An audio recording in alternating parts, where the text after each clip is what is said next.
It's the guts and it's the glory. 100 stripes, 100 stories. It's the pledge of allegiance on the 4th of July. It's the handwritten letters from home. It's the sleepless nights alone. Newborn baby you left at your wife. It's the red, white, and blue. Lay down his life. It's the red, white, and blue. While these stars in the stripes.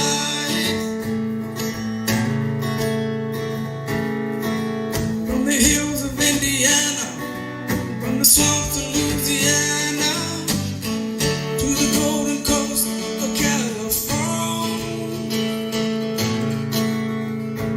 Mr. Red, White, and Blue, lay down his life.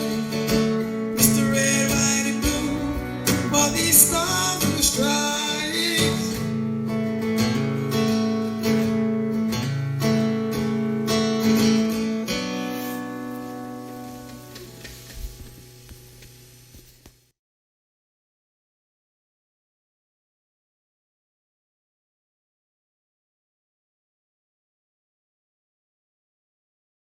Hey, battle on the home front. I got my buddy here, Lynn Whalen, a Marine.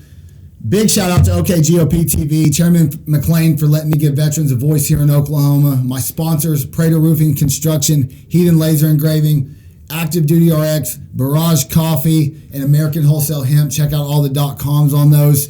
They're helping support us here on this show and letting me continue to do what I do. Y'all stick around. We got a great show.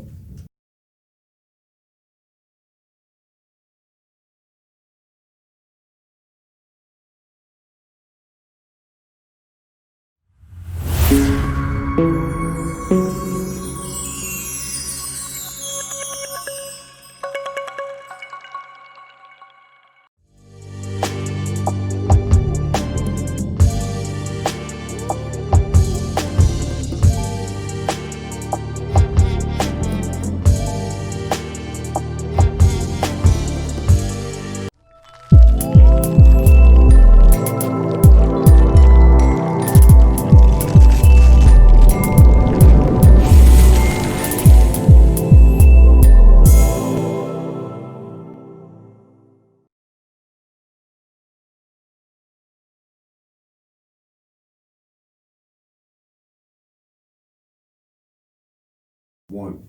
Battle on the home front. We're here again this week. I got my good friend Lynn Whalen, Hey. a Marine. Hit us with a little bit of backstory, time of service, and let's just get into it. By the way, thanks for having me. Absolutely. Good to be here. And well, first off, man, I didn't, like I was telling you, I didn't have too much service because I got hurt when I was still in student status. But one of the things that I'm very familiar with from my service is the VA medical system, because what got me out of the service was a dramatic fall about 84 feet off the side of a mountain. I broke 15 total bones in my legs and feet. And I broke 2 vertebrae in my back, and of course I split my skull. And that is what led to me having a TBI, and which has been a big time deal. But I didn't serve too long, but I've been in the VA system now for about 18 years. So. You definitely have some important stuff that can help, especially with TBI. You have a lot of stuff that can definitely still help. Oh, absolutely. And thank you for your service. Oh, thank you, man. And man, that's always like one of those, man, as long and all the cool stuff you got to do. But that's like one of the deals. This is kind of one of those situations that not a lot of people will get a face, and it's not really time in service, but it's the fact that it took 18 years for this to actually occur. And what that is I just got my DD-214 situation straightened out. And 18 years. 18 years. Yeah. A lot of people have no faith that stuff's going to get done. If you can live long enough, it can happen. So, but 18 you years. are getting older. With the white beard and stuff. Hey, but the way that I look at it is try and stay positive. I'm still alive. I got it fixed before I died. But one of the cool things about it is when I got discharged, they got my discharge mixed up with somebody else. And it's really, really weird because they had to go back and correct my DD-214 with a DD-215. It's like a... I don't even know what that is. It's like new. It's like a mythical, like it's like a unicorn. People are like, "Oh, this guy's trying to bullshit us with his service or something." Like, show me that DD-215. And so, another veteran's like, what? And what it is it's a correction form. Well, when they corrected it, they got my injury, my medical discharge correct, but they discharged me with a general under honorable conditions. But it's still an honorable discharge, but it wasn't what I was supposed to get.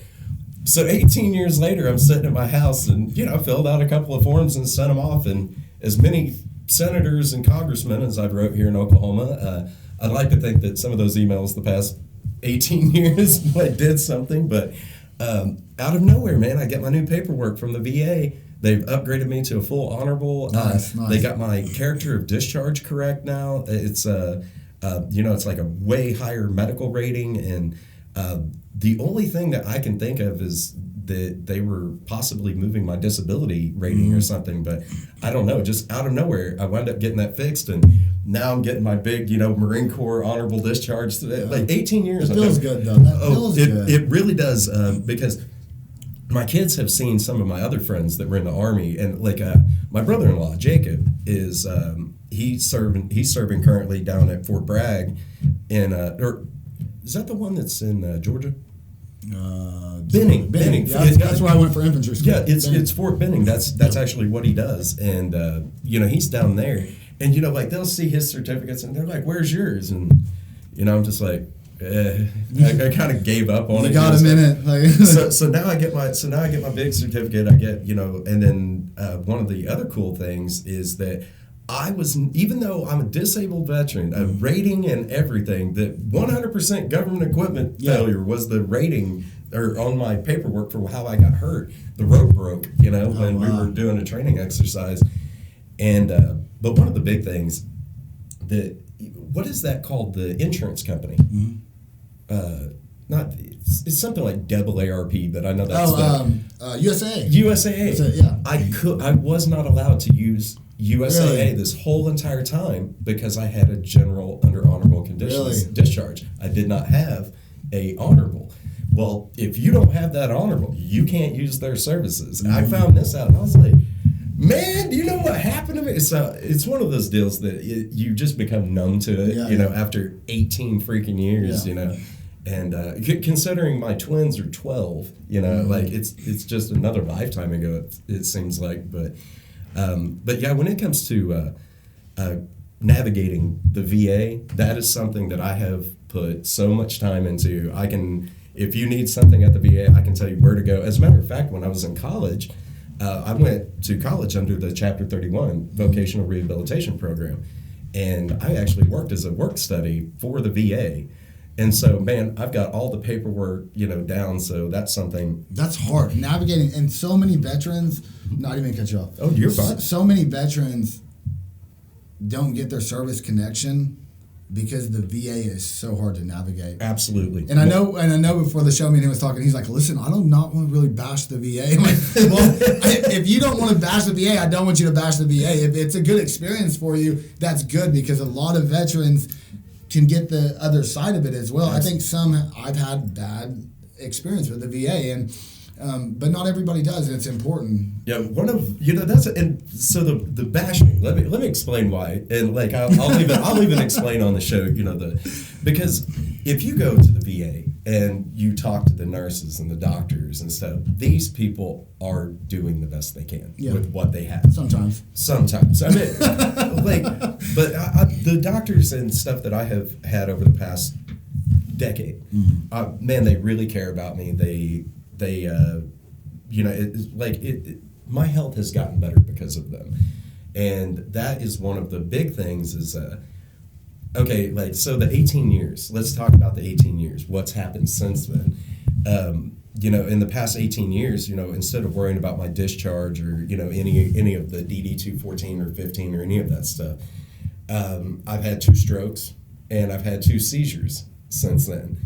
And then back in 2018, they found out that I had survived an aneurysm. That's crazy. Over they said it was anywhere between a 4 to 6 year period. And me and my wife got it nailed down pretty good to where it was the day I woke up drooling all over myself and part of my face wasn't where. So everything seemed to get better over the next couple of days. So I didn't even go to the doctor. So there was that. But so I've had to navigate a lot of different, all the way from neurological to the podiatrist for my feet and stuff that got broke. But one thing that I will, with the battle on the home front and your message of trying to help veterans, do not give up on the VA. Never give up at all in general. Never give up, but never give up navigating that, because the one thing I will bash the shit out of is the incredible amount of red tape at the VA. Other than that, I won't bash them, but the incredible amount of, for someone like me, it's like an obvious injury that was caused. Right. And I'm sitting here having to fill out paperwork that I've never even heard of, and if I don't fill it out correctly, it goes up to Muskogee, it comes back, and it's just like, no. Yeah.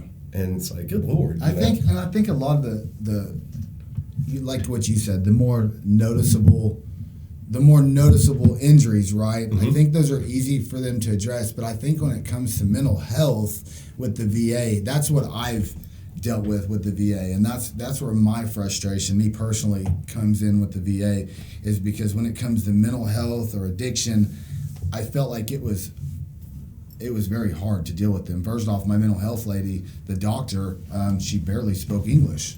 Oh, as a matter of fact, I wonder if we had the same person. and so there was obviously a disconnect there, and so that was the issues for me. But I think with a more noticeable injury, there's more stuff that you can do, and I hope we work on that. But hey, we're about to go to commercial break. Y'all check out BarrageCoffee.com. This is one of our sponsors here. We'll catch you in a second.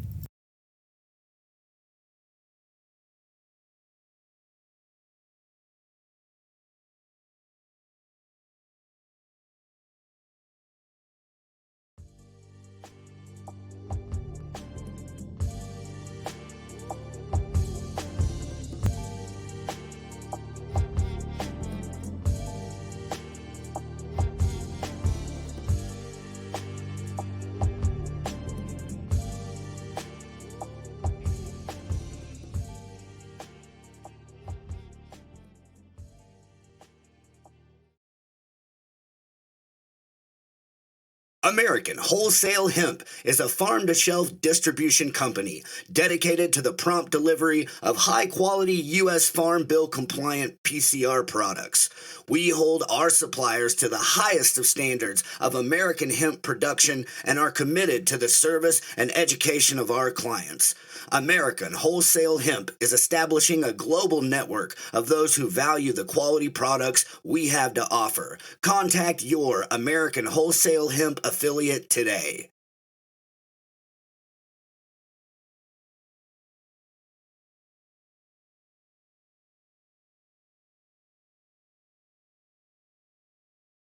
Hey, we're back. Battle on the home front. We were just discussing the VA and the difference between an obvious injury to get help with and mental health. And I think there's two differences there. And he had a good experience. He went through a lot on the physical side, and I dealt with it and had a good experience. And I dealt with it on the mental side, and I just had nothing but bad experiences. And we were talking about we might have the same doctor, because mine didn't speak English hardly at all, and there was definitely a disconnect. So, and this is like one thing that this is one thing. This is I had to get onto him last show about hitting the table, and I seen him going for it, and I was like, no, don't hit the table. So one thing that I this is something I have never talked about openly. I've never really discussed it anywhere, but with you and stuff like that. In the world now, right? But the other thing is, we're all veterans. Yeah, absolutely. And the one thing is okay. So after they found out that I had that aneurysm, they sent me, and they had to use a cyber knife to break up the residue or whatever that was left in my head, the residual injury of it or whatever. And after that, I had friends that have known me my whole life say that I started acting differently. I wasn't the same person. a lot of the things that I absolutely love to do, I quit doing. I shut down. I started hiding. You think it put you in a depression? Oh, it was major depression. Yeah. Like, it got so bad, Kyle, that, man, there was days I was driving a car and I literally just had the thought in my head of just driving it off a damn cliff. And the reason that I couldn't understand and why I held on for so long is because, dude, I'm married. I have 3 kids. At the time, I only had 2 kids, and good job. Good.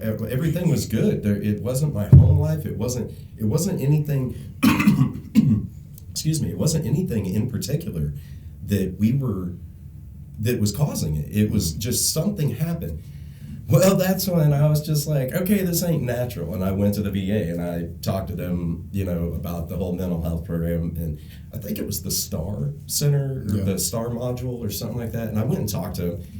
And I had a real hard time with the first person, the lady they put me in there, because I couldn't understand 1 out of every 5 words. It's an instant disconnect. Instant disconnect. And so then they threw me in a room with another lady, and she said that I was just too over her head, and I was like, okay. So then they gave me this, I think he's either a Vietnam veteran or something like in the early 80s, like, or 70s, something else. I can't remember where he was from. That guy got me locked on. He's the one that started working with me. And that was something else I wanted to talk to you today about, was not only does the VA, have things that you can do for yourself, but you can start looking for other ways to deal with problems that, like therapies, I guess you could call it. You actually went and tried the float therapy. I did. There's a place here in Oklahoma City, free plug, Float OKC up in Edmond. It's a chamber that has like a ton of salt. So that float chamber, and I will say I'm all about self-care, and I promote that in different therapy options. And you remember, if y'all don't know this, but I've known him quite a few years, and actually when I launched Active Duty RX, he helped me with all my graphic designing for that brand when I first launched the logo. That's it. So, and then that's when I started battling the Homefront, and we were doing different therapy programs. So I'm all into other forms of therapy, and this is definitely another form of therapy. And so what it is a sensory deprivation tank. Sensory deprivation. I couldn't remember what. Yeah, and so what they do with that tank is at the temperature of the water is exactly your body temperature. They put a lot of salt in it, so you're buoyant and you float. And then you can use earplugs, and you're like in a capsule. Everybody's like, oh, I'm claustrophobic. I'm like, dude, it's not that bad. You can open the lid whenever you want, and you put your earplugs in, or I listened to binaury beats when I did it, and you can get away. You can escape. Definitely something that if you're dealing with mental health issues, anxiety, whatever, we know those issues with mental health, definitely something to check out. And I seen your post. I've been wanting to do it for a long time. It was dope, man. And what was so funny was I was like, oh, they're going to throw my ass in a sensory deprivation. This should be great. Like, it's going to go one of 2 ways. But no, it really was. It was something that it surprised me, because I had actually done it before, but I kept the lid open. Like, I didn't want the deprivation part. And so I tried the full-blown thing, and it was great. But, things like that. Like, I started writing in a journal. I started playing my guitar more. And what's so important about that is, for the first year after they did that, I wouldn't call it surgery, but that operation on my head to take out that residual, I had completely changed. And it took about a year to almost a year and a half, and then I started doing things again that I loved. But it's so important to have something that is a constant. Mm-hmm. That this is something that I've noticed in my life. Once I started noticing that if I play the guitar 3 times a week, it's there every Monday, Wednesday, and Friday. If I write 1 hour a day, or even 30 minutes, well, my New Year's resolution, I kept it simple this year. Work on happiness, sketch a picture, 1 a day. Just sketch a picture. Mm-hmm. And then the third one was just trying to be like better, on just everything. But you don't always have to depend on the VA. But join a group, join a veterans group where veterans battle on the Homefront. But join the battle on the Homefront group, to where other veterans are talking about, hey, this worked for me. because instead of pumping us full of drugs, you know, because oh man, that's my thing, drugs. Yeah. Ugh, I'm not a drug guy, you know. But you know, like I don't consider cannabis a drug. No, no, I don't no. consider, you know, any of that. But I'm talking about they will. I've posted pictures of it, and we're talking about having 30 to 40 pill bottles, and you can sit there and try and remember what the hell they told you to do with them, for what they're for. Well, I quit taking all of them, and then I started working out and just started trying to be better. Started noticing I was happier, started noticing that everything started going just a lot better for me. And the only other thing I'm dealing with now, I was telling Kyle, is, dude, I never wanted to grow a beard. I never wanted to grow a beard. Dude, you're getting old, I bro. finally grow a beard, and the damn thing is white. I look like a skinny Santa Claus or something. Self-care is very important, and I'm about to probably in about 2 months, if any of y'all are interested in this, and this was, if you remember this back in the day when Battle on the Homefront was started, my first therapy program was learning how to grow your own medicine, and we brought veterans in, and it was hemp at that time. And in about 2 months from now, we're going to do another big therapy program with that. So if you're interested in learning how to grow your own medicine, holler at me, scan my QR code in the corner, schedule something with me. I'd love to talk to you. But what you were just talking about, and I'm so on track with you right now because I'm trying to do the same thing, and I can tell when when I'm not doing self-care. I start crashing, and my wife can notice it, and it's something that you have to watch out for. And what you're talking about, even just having something that you do at least one time a day, schedule. You know, we learned that in the military, punchline, schedule, and it keeps that accountability, and you feel good. By the end of the day, you're like, you know what? I did those 4 things that I had on my list, and I accomplished them. Yep. And then by the end of the day, you feel good about yourself, because it's really easy to get caught up in everything, and you're running and gunning, and you miss stuff. I do it all the time, and it's so easy for me to get mad at myself, and I do it all the time, but I try to set myself up for success with goals that I know I'll knock out. Yep. You know? And one of the things is that what you're talking about, and I've got a perfect example of it for you. I might misspeak here. But I believe he was a general, but he may have been like a colonel or something, but he was a high-ranking officer. But he spoke at West Point, and he gave a speech about making your bed. I just talked about it last week on you the show. did? Yep. You make your bed once, you know, just make your bed every day, because you start out the day with an accomplishment. Absolutely. And like, it is one of the I greatest. literally just talked about that last week. I watched that speech. Awesome. Like, if I'm feeling down, man, watch that speech about awesome. making your bed, and it makes so much sense. But if you haven't seen it, it's amazing. And I'll recap on this, and I know I probably talked about it last week too, but this is what else I talked about. With that, I was bringing up self-care. We're talking about self-care. And I was saying how important it is. I start my days off. I go take a hot shower every morning, and I put my iPhone in there, and I listen to motivational stuff.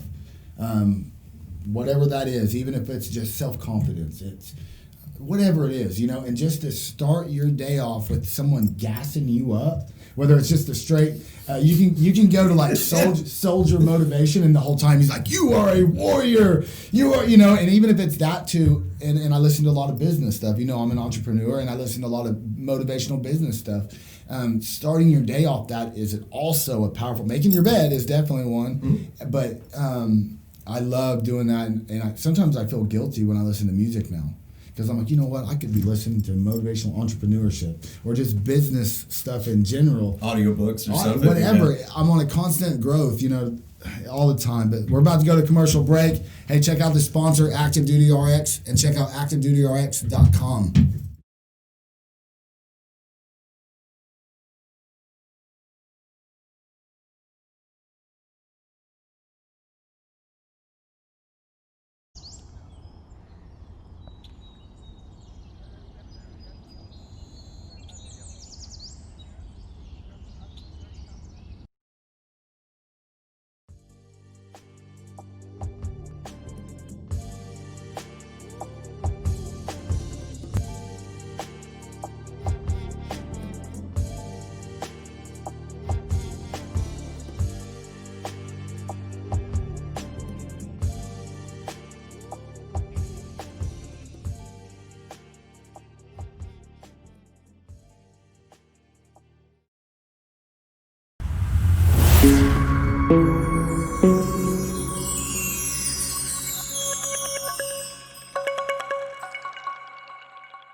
Battle on the home front. We're back again every week. Y'all can catch us Thursday. We drop a show. This little episode, this segment right here, we're going to discuss. It's really, first off, definitely rest in peace to Ashley Babbitt. That is a fellow sister, a soldier, and that hurts. No matter what, we lost somebody, and that's hard to deal with.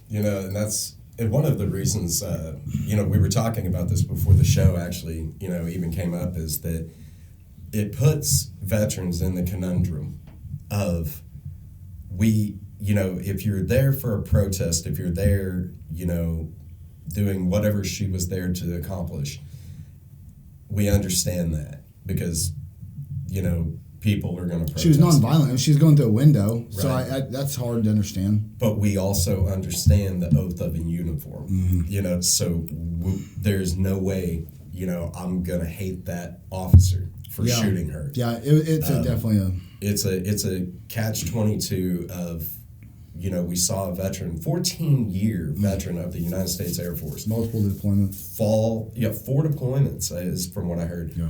Fall to a gunshot wound on Capitol Hill. On the homeland. Homefront. And, so it's troubling, but at the same time, there's a lot of people calling for that officer's head, and I don't see it.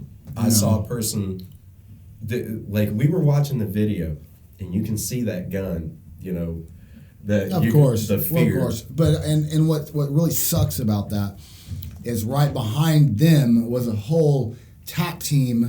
4 police officers, M4 shorties racked out. I mean, and it's just a shame that cop that fired didn't see them behind him because it was obviously controlled right there. Or however, I don't know. It's so weird because none of us was there. None of us understand the situation. Correct. The fear of that police officer. It's absolute shame that an American hero, a veteran, was killed in the Capitol. And it's really hard times. It's weird.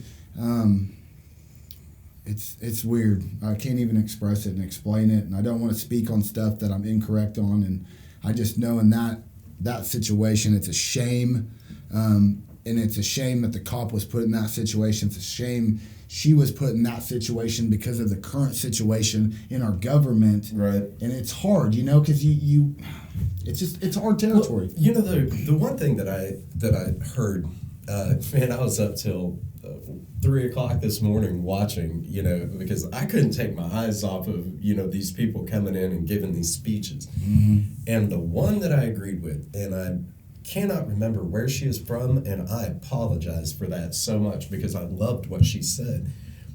Let's not try and pretend, that the government, both parties have not been bickering and playing games, political games, that have led to turning up the tension, dialing up the tension. The United States media has been a part of this. I'm not going to go, just full nuclear on anyone, but she said the same exact thing, and she said it right there on the floor before, she objected. I can't remember if she objected or if she agreed, but that what she said was, this is on us. Because when you get people that wrapped up, there was a lot of things that people were doing and ideas that people were going along with. And we're not talking about just the last 4 years with, President Trump. We're talking about, let's go back and, till 2000, let's go back into the mid-90s.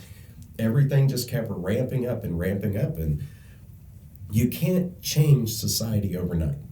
And that was the most interesting thing was, you can't just sit here and, hey, we're going to switch to where everything's going to be like this, and everyone's supposed to just be cool with it. Yeah. It's one of those deals that there was a lot of responsibility fall onto a lot of different people. For sure. And people were put in very hard situations. You have patriots getting called terrorists now, domestic terrorists. Right. I mean, it's very weird territory, and I'm sure a lot of the 3%ers back when all that was happening were called terrorists as well. And it's just a weird climate. But I can tell you one thing that really pissed me off is that the American flag was taken down at that Capitol and a Trump flag went up. Did not agree with that one either. And thrown on the ground. Yep. And that really upset me. And I'm And did you see where that ended up?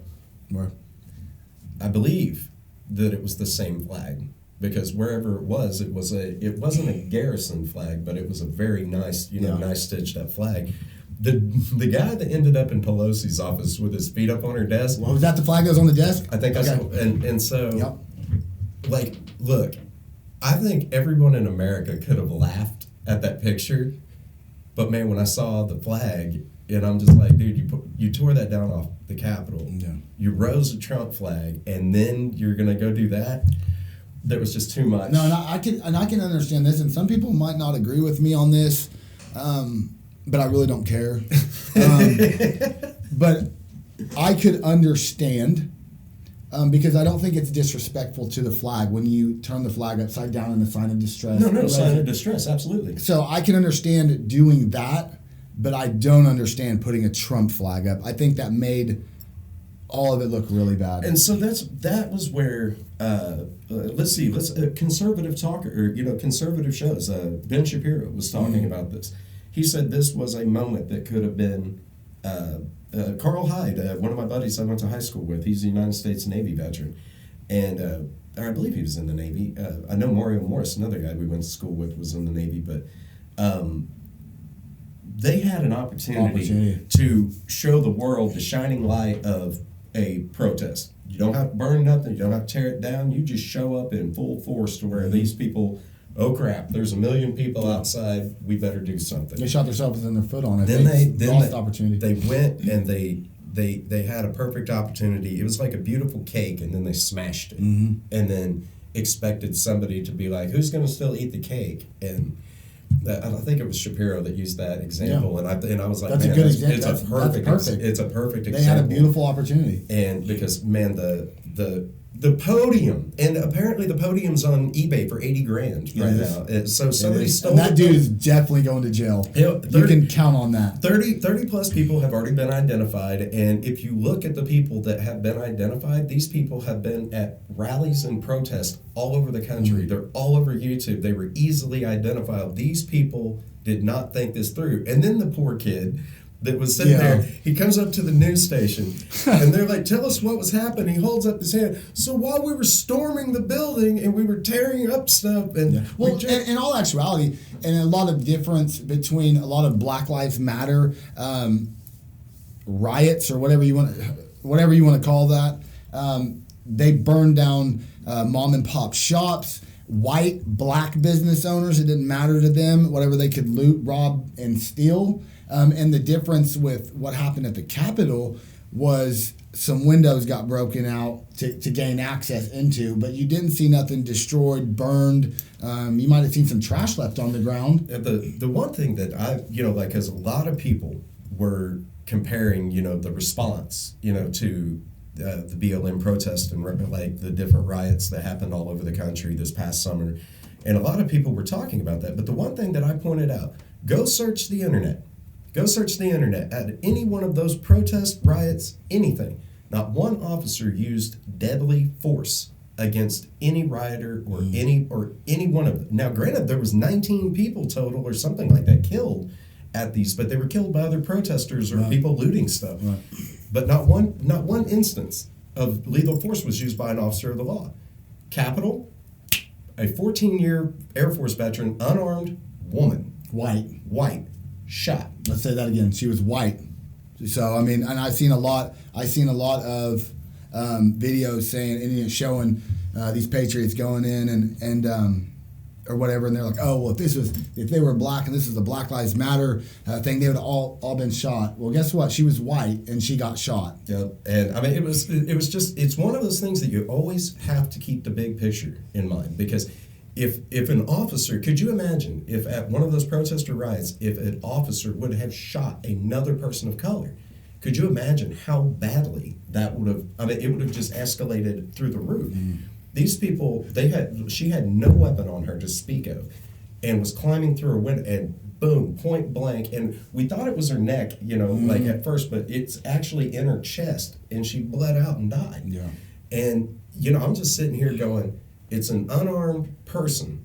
But now, granted, I also see the situation. It was a fortified. It's a choke point. That's a kill zone. That's a last stand for them. And I'm sure They knew a lot of people might, even though nobody, and I haven't seen any videos of or pictures of any people in the Capitol that were armed. Oh, see, I didn't see anyone with any type of weapon inside the Capitol. And he didn't know that, and the police officer didn't know that, and of Right. course he's thinking worst case scenario.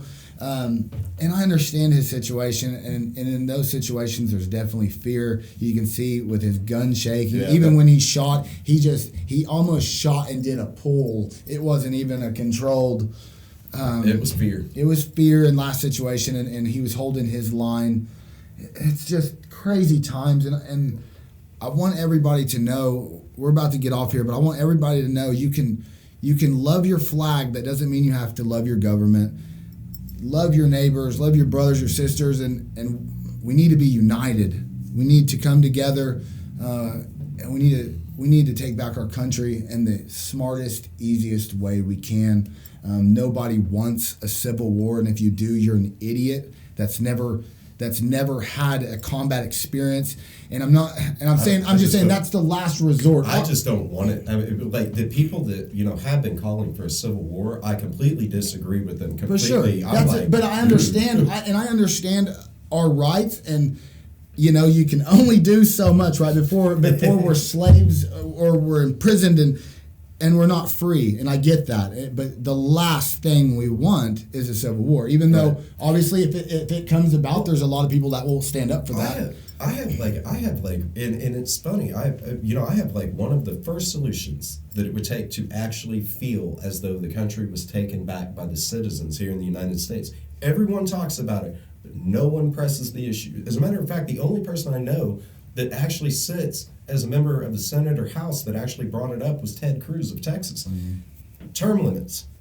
Why in the world do we have people that are like ruling families that are like Joe Biden, 46 years. 46 years. 46 years. Pelosi, 40 plus years. I'm 40. I'll be 42 this year.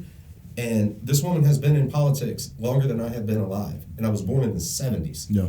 And Mitch McConnell, same thing. And it's like, we need term limits. And if we have term limits, accountability. You have accountability, plus you also have newer people with newer ideas. For sure. Fresh.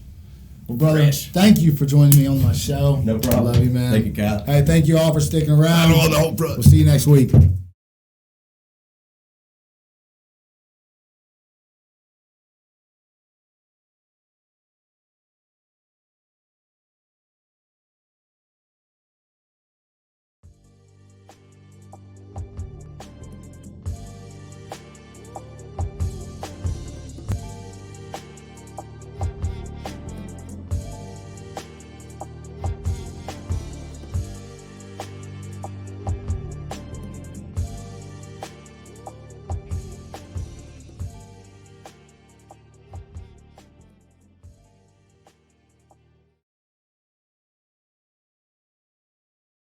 Introducing all new, safe, natural relief.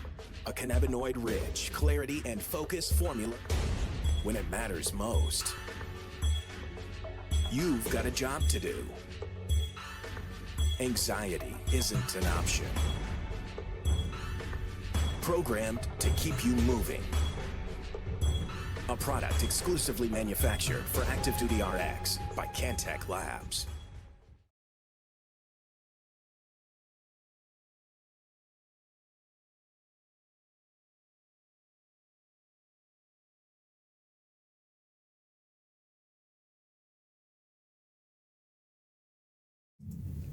Hey, thank you all for sticking around and watching the show. I want to definitely say rest in peace to Ashley Babbitt. We lost a soldier, Air Force veteran, and these are crazy times right now, and we need to come together as we the people. We need to be smart about the decisions we make and the change we try to make right now. I thank you all for watching my show, supporting us, supporting Battle on the Homefront, and I'll see y'all next week.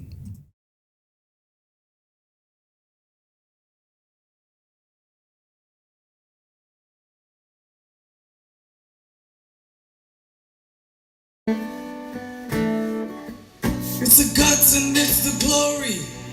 100 stripes, 100 stories. It's the Pledge of Allegiance on the 4th of July.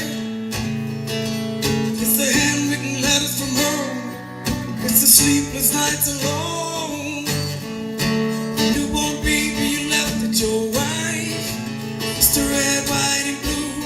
lay down